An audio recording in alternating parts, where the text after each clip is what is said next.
So for context, for everybody listening, I went to School of Discipleship over the weekend in Stanwell Tops, and it was wonderful. I had a great time. It was a great weekend, but it took 3 hours for me to get there. Then I get there, and registration opened at 6:30. I got there at about 6:15, right? But I was able to, check in, and I got my little name badge, and it had my name on it and my pronouns and everything. And then on the back, it had my room number, my room code, and like all of my roommates stuff. It's like fantastic, great. And I was upstairs, and so here I am with my massive suitcase. And then because we had to take our own sheets and our own towels and all of that stuff, like all of the stuff that I usually take didn't fit all in my suitcase. So I had overflow from my suitcase in like this little duffel bag. Well, it wasn't a little duffel bag, it was a big duffel bag. Far So, out. and then so I'm carry, but then they also ended up giving me like a towel and like some top sheets and stuff. So I have like the top sheets and my towel in one hand, and I'm wheeling my suitcase and my duffel bag's like on top of my suitcase, and I'm wheeling it out to the foyer. And I was like, oh yep, upstairs. I'm looking around, Oh, great. and there's no lift. So I had to carry this my suitcase all the way up the stairs, which was fine, but it was a mission and a half, that's for sure. Get up, get into my room, I make my bed, I get all organized, I unpack all my stuff. Typical you getting all of Yeah, I feel like unpack all you my had it all stuff. set up. Did, and then I got to 7. It was either 7 or 7:30, and we went down and we had welcoming worship, and it was fantastic. And then we go to dinner, and then after dinner, I come back, and the organizers go, Sophie, we've been looking for you. And I said, oh, hello, what's happening? They were like, yeah, we have to move you downstairs because one of my roommates had mobility needs, so she couldn't get up and downstairs because she was in a wheelchair. Yeah. And so I had to go back up the stairs, unpack, like repack all of my stuff, Oh, take all the sheets off my bed again, come back down the stairs, and reorganize it back in my room downstairs. Once I oh, was settled, you it was poor fine, bugger. and I was in bed. How many roommates did you have? I had 3 roommates. Yeah. Nah, I would want a room on my own. Well, and they all knew each other too. They were lovely. They were wonderful, but they all Yeah. knew each other. And I kind of come in, gung ho. Here I am. Hello, everybody. How are you? And you could tell that they were like, oh my goodness, who is this person that they've put in this room with us? She's crazy.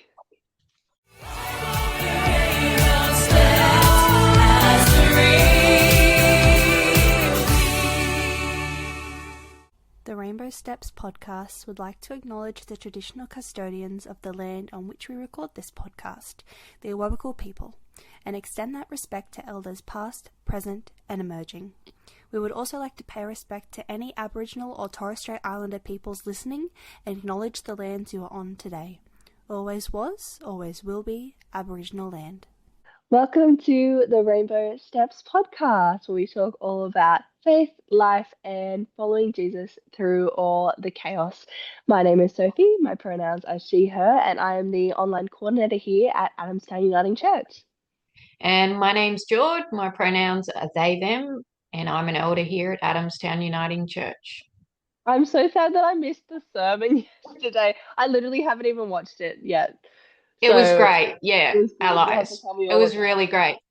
And I need to do a quick shout out. Like, I don't know if I'm pretty sure it was a world first. it. Mm. A world first here at Adamstown Uniting Church. Why, Do you what want to know happened? what the world first was? What was it? Reverend Greer brought up Heated Rivalry TV show in Oh her my gosh. sermon. Really? And I Yeah, wasn't there. yeah. Oh It my was the gosh. best moment. Like, you could tell who had watched it, and then probably I don't know, 99.8% of the congregation hadn't, so they didn't know what the F she was talking about. Oh my gosh. But I reckon it's a world first that a minister of the word brought up heated rivalry in a sermon. I love Because it. we know that Minister Greer can preach about anything. So she did wrap it around and it had context, and it was in the context of the sermon. So world first here, you heard it here. You need to check out that sermon. Oh my gosh, I definitely need to watch the sermon now. Mm-hmm. So good. So if you've been away for the weekend, How? and just before the intro, you were telling me a little bit. I wanted to know how your Saturday looked when you go to these. What I call them Christian camp. Can I call it that? Like Well, Christian yeah, camp? I have been telling people that I just went to church Yeah, camp, but then they're like church camp, but it wasn't like church camp like when you think about church camp. It was like yeah. actually really good. So yeah, so the weekend spanned over the 3 days. So we got there on the Friday, and we had a little bit to do on the Friday, but it wasn't like as in depth as like the Saturday and the Sunday. But the whole weekend, we had a wonderful keynote speaker. The amazing Reverend Dr. Sunny Chen. He's wonderful. His background, at least the way that I understood it, is I'm pretty sure he's qualified in linguistics. Excuse me, linguistics, specifically in Greek and Hebrew. Oh, wow. But obviously, he's also a minister of the word. And so he specializes in the mistranslation of the Bible, or Oh, rather, cool. the different translations of the Bible. So it was so interesting because obviously we've talked in previous years about specifically, say, like the clobber passages and how the mistranslations have kind of Yeah, warped the meaning of, the message of the Bible. yeah. So it was really interesting. And basically, the whole concept, he started on Friday with the meaning of words has changed over time, right? So when the Bible was written, some of the words that were used in a different context than how we would use them today, right? And so that was one of the main things. But when they were translating the Bible, it was either from Hebrew to Greek or from Greek to Hebrew, one of the ways. They got all of these scholars. I'm pretty sure they were the rabbis, and they brought them all together and they basically stuck all of these blokes on a beach, right? For them to retranslate the Bible into the to whichever language they were translating into. I can't remember which language it was. Was it really a beach? Why a beach? It was literally a beach because this rich bloke, um, this is literally me paraphrasing the heck out of this, but Yeah, basically, this rich bloke, he had this lighthouse, and it was the tallest lighthouse in the ancient world, right? And so originally he invited all of these blokes to come and translate the Bible at his lighthouse, and he goes, hang on, I'll do you one better. I have my own private beach. Let's set up and let's do the retranslation. Let's do the translation on this beach. So he basically had like this massive tent that he set up all the guys at, and random, but okay. Yeah. yeah, random. So yeah, basically all of these guys, all of these rabbis, were retranslating the Bible on the beach, and what they were doing is that the words that they used, there were some words that they didn't necessarily have a direct meaning to. So, say for example, the phrase like "glory to God." We use that phrase all the time. Do you know where that comes from? No. So, Well, the Bible, but yes, from the Bible. like I'll I tell don't know. you. I'll tell you. Ready? So the phrase "glory to God," right? The word "glory" is derived from the word "gloria," and let me look at my notes because I surely would have written down what language this was in. Hang on. Okay, so where is it? So the word "glory" was Gloria, but it's derived from doxa or doxology, and the word in Greek is kaved. And do you know what that means? It means liver. Okay. So basically, when you say, Yeah. essentially, in such a way, when you're saying glory to God, God is my liver. But the reason that they say that is because the liver is actually the heaviest organ. Yeah. So when something is really weighted and it's really important, you describe it as glory, Yeah. glory to Yeah. God. And this is because when they were trying to describe abstract things, they didn't really have words to paint this abstract concept. So they just really picked a word that they already had to help kind of describe it. And yeah, so Wow, that's there you go. That's isn't that cool. cool? Yeah. Yeah. So Like, that's and the liver's like important. It's high. It's like if you were to eat the liver of an animal, mm, this is going back then, like that was really important and high nutrition value too. So I can yeah, see, yeah, I can see what they did.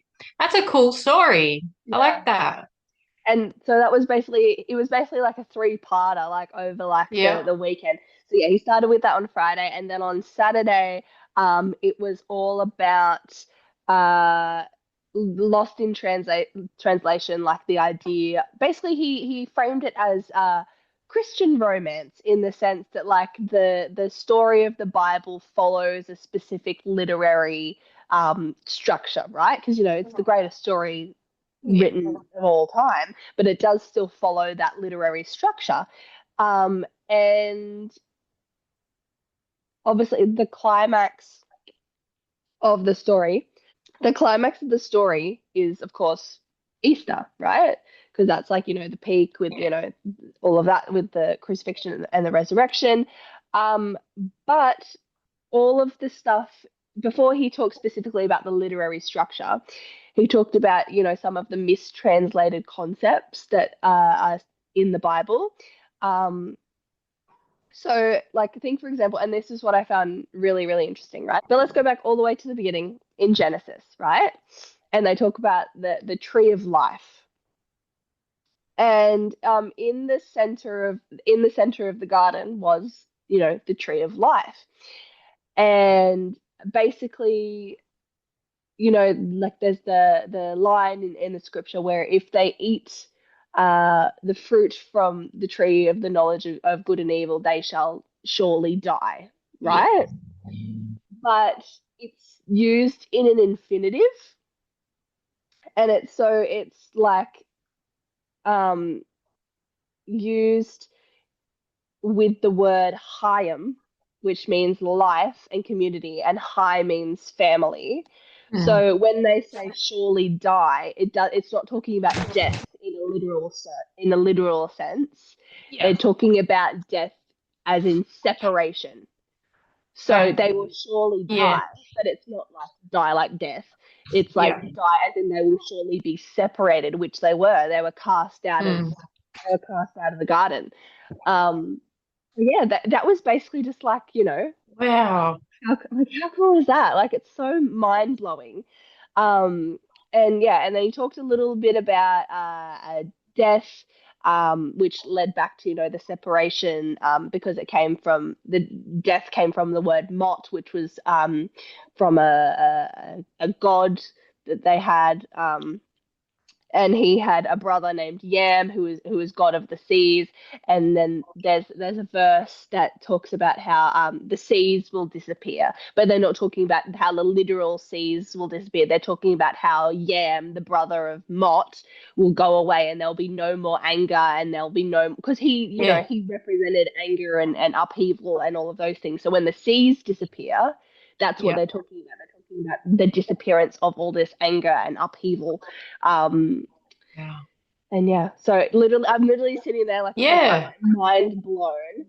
Um, and you know how in the English Bible, right? Have you ever noticed that heaven is always plural? You never hear like heaven Yeah. talked Yeah. about in the Heavens. singular. They Yep. always say the heavens, and it's always plural. Mm. But in Hebrew, it was used singular and plural, right? they didn't always use it in the plural sense. And this is because in the ancient world there was actually three heavens, right? They saw Yeah. it as three heavens. So the first heaven was, the clouds in the sky, like the stuff that you could see. Then the second was the stars and the moon. And then the third was where God dwells. So they actually, in Hebrew, they actually separate it. Oh, okay. So when they use the plural, they're talking about the heavens as a whole. But when they say heaven in the singular, they're talking about usually about the third heaven where God dwells. Time for a brain break. Pause and go and grab a drink or have a stretch. The episode will resume shortly.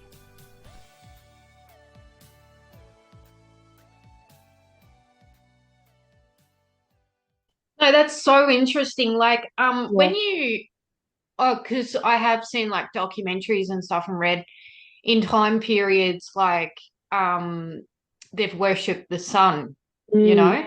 So yeah, it just made me think like there's just so many interpretations and you can just pull it apart and I don't that's the beauty for me of the Bible and stories that you read that they're not this just one thing, stagnant thing. So it's awesome. So what So else? cool. Yeah, so basically after we listened to Rev Dr. Sunny's seminar, we would separate into small groups and we had the same small groups basically through the entire weekend. Yeah. And we were just in a group to kind of reflect on what we heard and what stood out to us. And literally at this point my mind was absolutely blown. Like my brain was like melting out of my ears. And it was insane. But the thing that I said to this small group, I was like, isn't it crazy that basically the entirety of modern Christianity was shaped by just some blokes on a beach?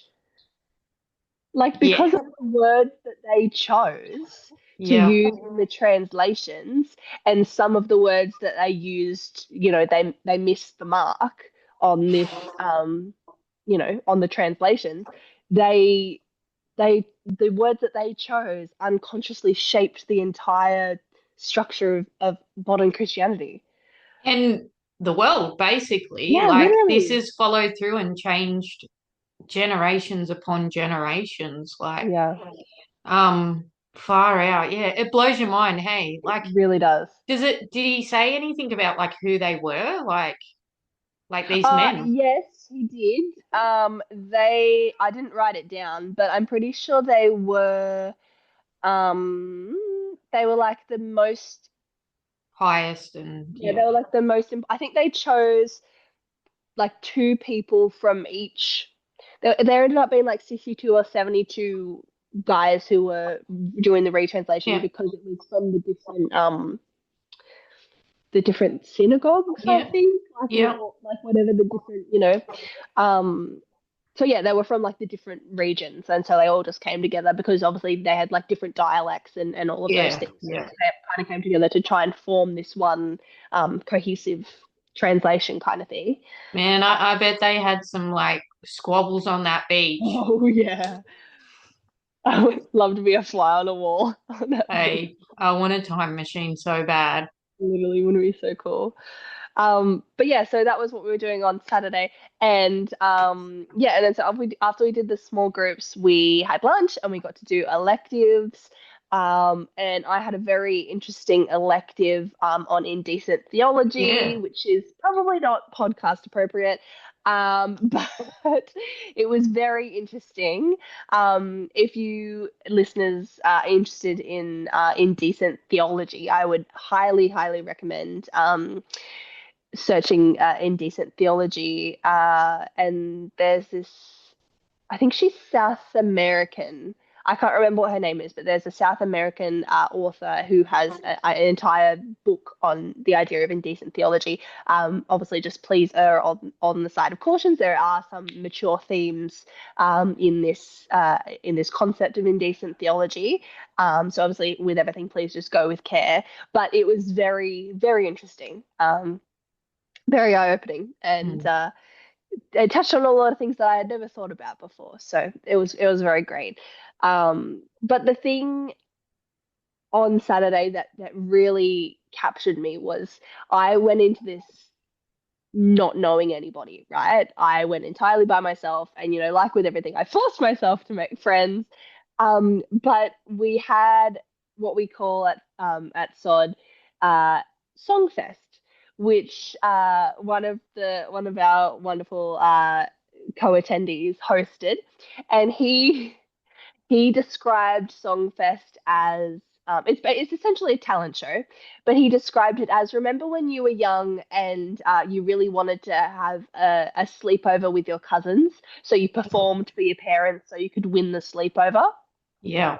That's what Songfest was. Oh, that's So good. awesome. Like, we had people like playing their instruments, we had people singing ballads. There was one person in my group, they were hilarious. They wrote and they composed a drum track in the 2 hours of free time we had before Songfest. They composed and recorded a drum track, and then they phrased it as a skit.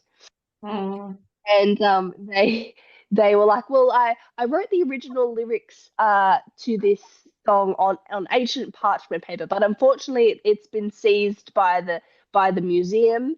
So I had to come up with some alternative lyrics to this song.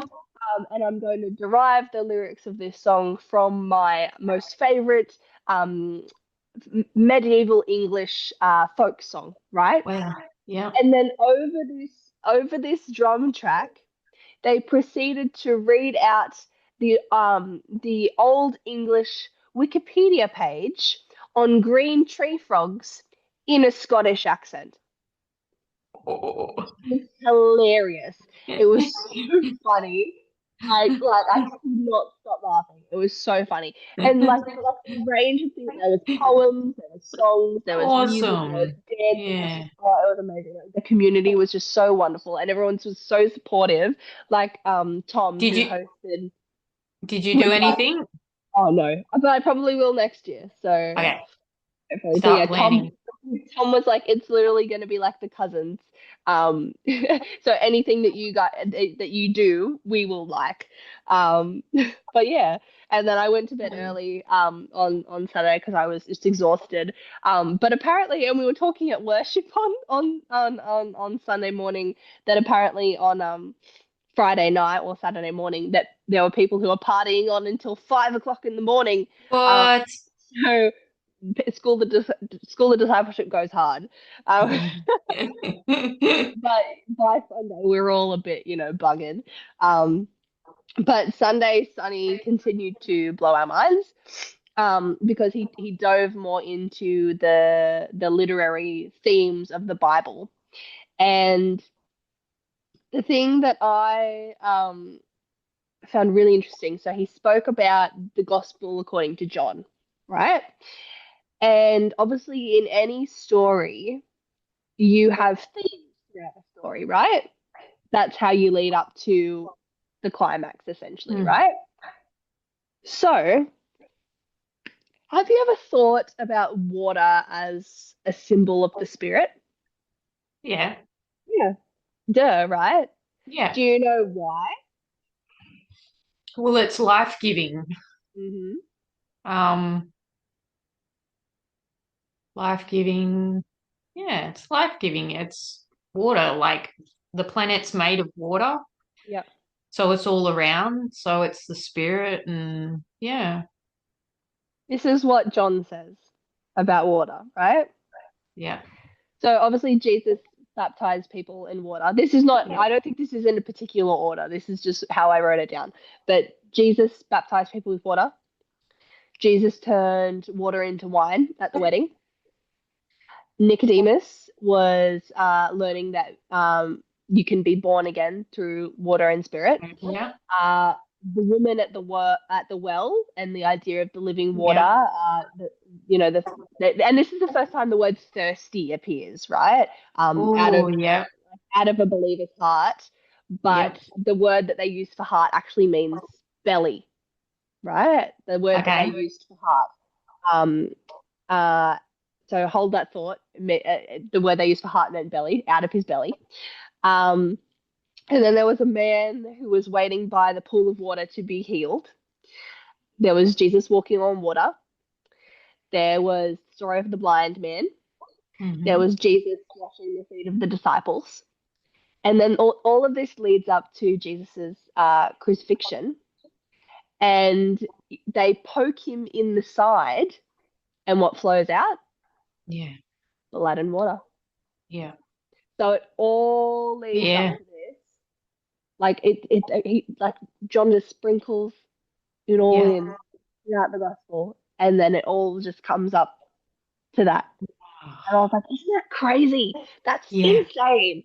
But like, oh yeah, Oh, crazy. So yeah, insane. Like literally, my mind was just continually being yeah. reblown Yeah. over and over Yeah. again throughout the weekend. And yeah, it was just wonderful. It was, and the music was amazing. Like, Yeah. when you listen to worship music, for example, like, elevation worship music, and you Yeah. just feel the drums and the electric guitar, and like we were so lucky to have so many wonderful musicians at Mm. SOD, and it really just it for me especially, the worship music just really overtakes me. And worship music isn't about how it makes you feel, it's about how it strengthens your connection to God. But it just, when you are able to just kind of listen to the music and you just give in to the feeling, it's really just so powerful. Yeah, it is. And doing that with so many people, like, you can't even Yeah. describe it. Oh, so I wish I was there. It was so good. You would have loved it. Oh, because you know how I get with worship music. Oh, you would have absolutely frothed it. I Like, get, there were people who were like on our worship wavelength. Like, people like had their hands up. People were on the floor. Like, it was did just you like, see anyone doing like the head rocking? Like, yeah, oh like, no, no, no head rocking. So Jordan needs to bring the head banging yeah, to yeah, sod. yeah, yeah. But yeah, I do a bit of head banging on a Sunday morning yeah, occasionally. sure do. Yeah. Oh, sounds so good. So, um, they run this every year, Yep, every year and is it in always school. at Stanwell top? It's always No, there. I think this is the first year that they had it. It was either this year or last year that was the first year that they had it there. Yep. Because a couple of the other people were saying that previously you didn't stay there, like you went home and you came back. Yeah, yeah, yeah. Which is why it was so good, because people came from literally everywhere this year. I thought that I was going to be the person that was coming the farthest, traveling from Newcastle. There were people from Brisbane, there Oh, were wow. people from Melbourne, there were people from Adelaide. Like, Wow. people literally came from everywhere to Wow. experience this, and it was just so Nice. wonderful. And it was funny. And obviously, Joy, I love you. I love all of our Adamstown family. But it was so nice being around people my own age. Oh, come on. Like, No, that's good. That's good. So a yeah, lot it of was. people in their 20s? Yeah, a lot of people in there. Yeah, like there were a couple of teens there, all Yeah, the way cool. through to like their 30s, and then there was even like people like up in their 70s. Like, but so Nice. we had a really diverse group, but Yeah. obviously because it's aimed at younger generations, Yeah. there Yeah. was quite a few young people there, and yeah, it was just so nice being around people Oh, my age they know who your wanted to get it. language. Yeah. Yeah, that's cool. Like they know your language, they know your vibe.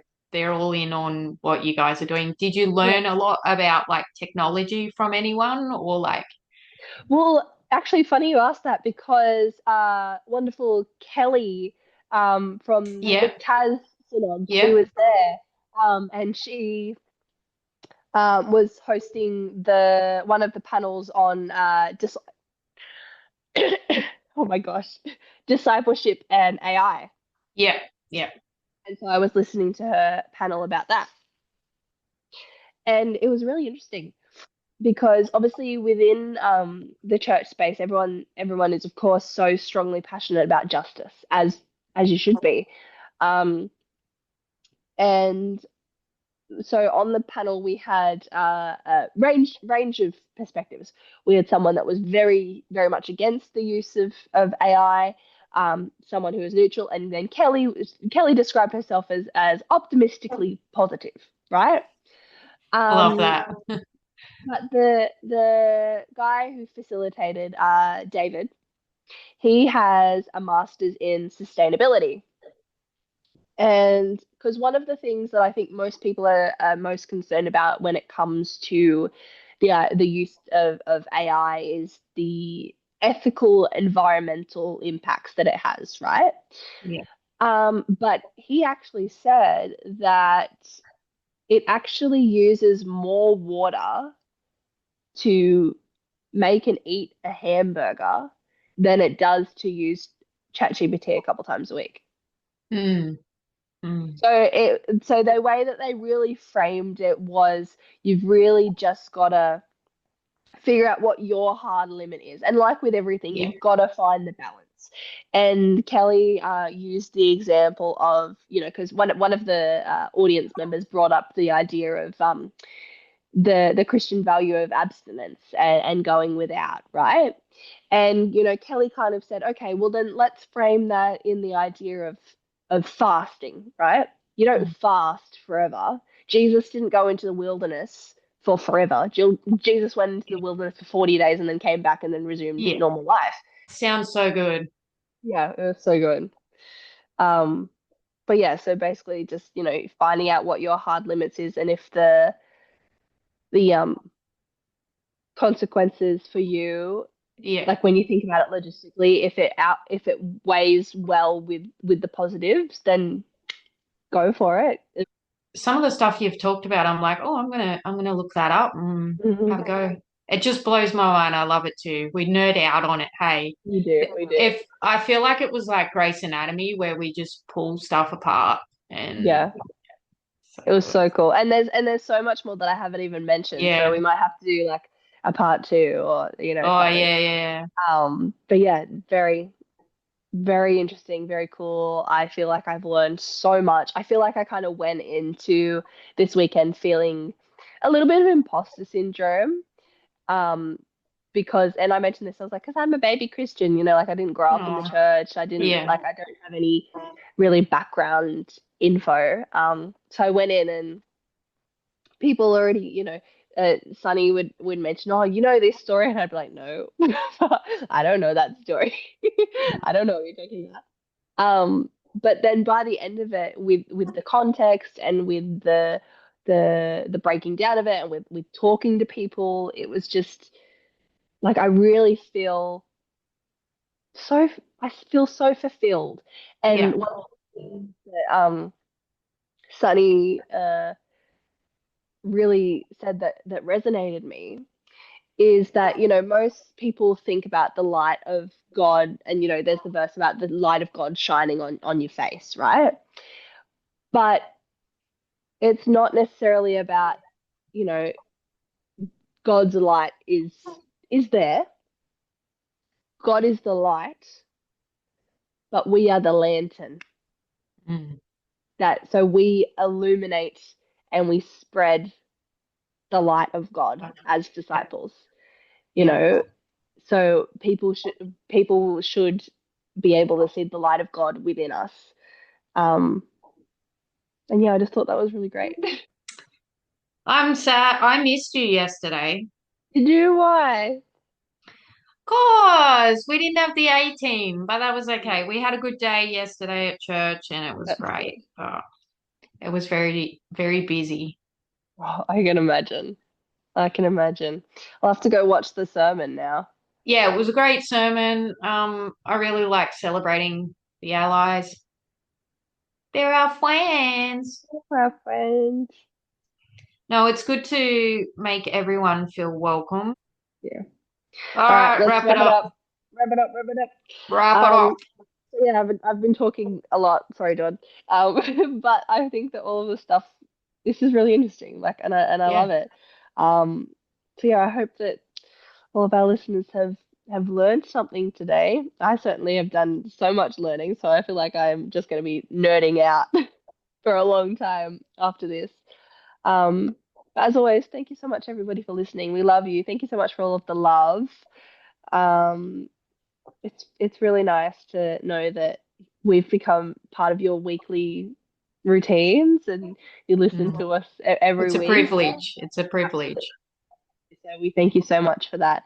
And if you do listen to us, please um, feel like you can follow us here on Spotify. It really does help, and it helps bring new people into our little corner of the internet that we have here. But if you want to connect with us more, you can connect with us on Instagram, Facebook, TikTok, YouTube. Just search Adamstown Uniting Church and you will find us. Anything else you want to say, John? No, have a good week.